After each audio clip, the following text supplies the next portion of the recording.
I want to help again try to answer the question about why God does the things that He does. Part of maybe what His plan is for us. I'm going to start by telling you a story about our journey. So, living up in northern Utah, we did foster care up there, and as some of you know, our foster care journey was pretty rough. We had a really hard time as we adopted a narcissistic, possibly sociopathic child that caused a lot of heartache for us, and a lot of CPS cases lasted 5 whole years of CPS cases on and off, and we had this child in our home for 7 years, and it was 8 whole years of heartache before it finally ended, and caused a lot of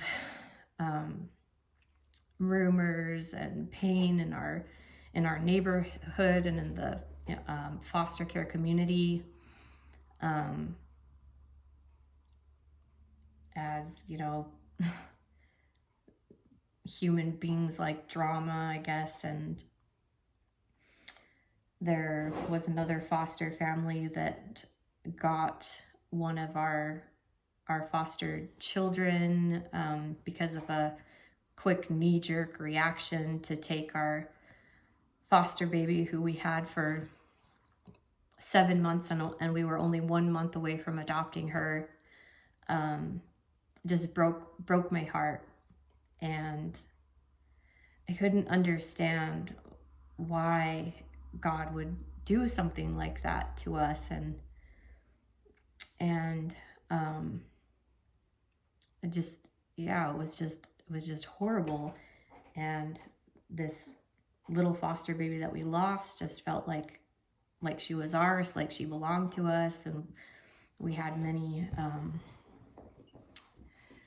like dreams and visions that she was ours and that she belonged to us, and she just bonded with us so well. Anyways, I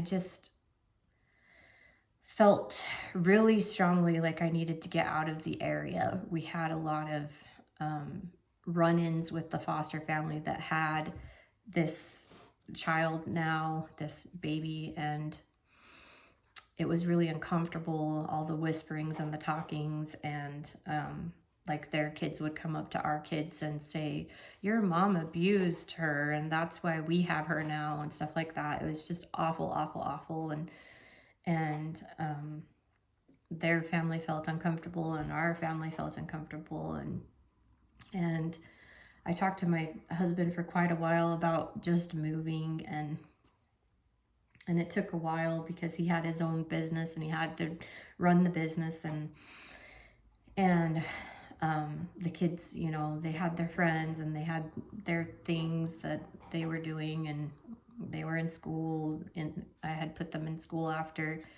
you know, struggling with foster care and my mental health, having so many like mental breakdowns and stuff. I put them into their charter schools, and they were settled in, and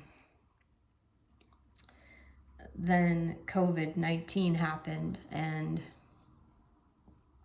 my husband finally decided that we could make the decision to move, and that it was probably the right decision to do. And so we quickly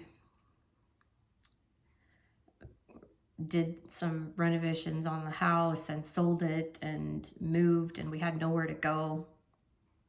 And so with nowhere to go, we packed everybody up and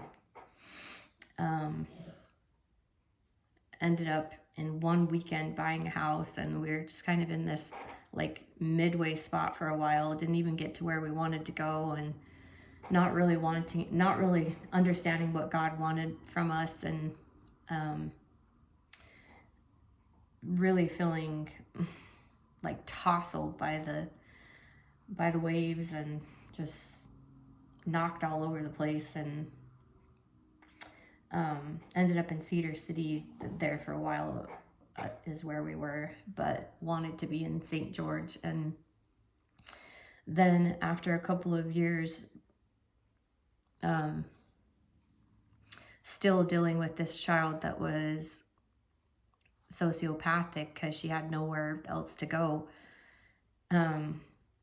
dealing with more court cases and everything, and the fact that she was still causing trauma in this new house that we built.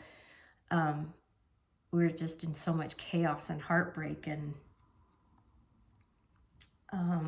just realizing that we were just bringing the trauma with us again, and not knowing what we were going to do. I mean, then finally all of that ended, and we were, because of the case that my brothers dragged us into, she was able to leave our home, and we were able to rent a home in St. George, the home that we're in now. And we were able to finally see some of those waves calm and some of the blessings start to come into our lives, and see some big miracles, and see some of the big picture of maybe what God had intended for us. And what I kind of have been seeing in this story is kind of this bigger picture of maybe what God may have been thinking in the big plan, the plan of happiness before we came here, that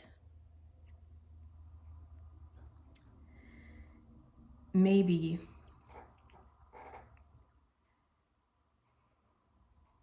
all of us were, sitting at his feet, and he told us, it's going to be uncomfortable, guys. It's going to be ugly. Some of you will do horrible things to each other. Some of you will rape and murder. Some of you will lie, cheat, and steal. And I won't be able to step in and stop it.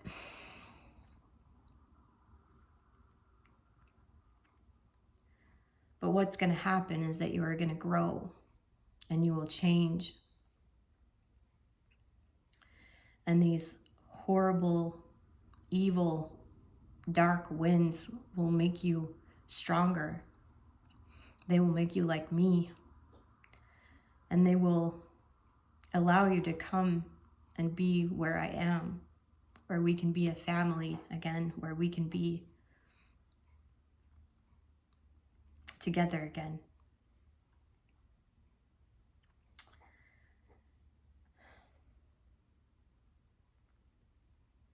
Because before we came here, we didn't understand what evil really was. And we didn't understand what it really meant to be a God. We didn't really understand what it meant to be righteous, what it meant to be a warrior, a protector. And if he stepped in and he stopped it all, we would never understand that. And that's kind of the picture that I saw. And I hope that helps.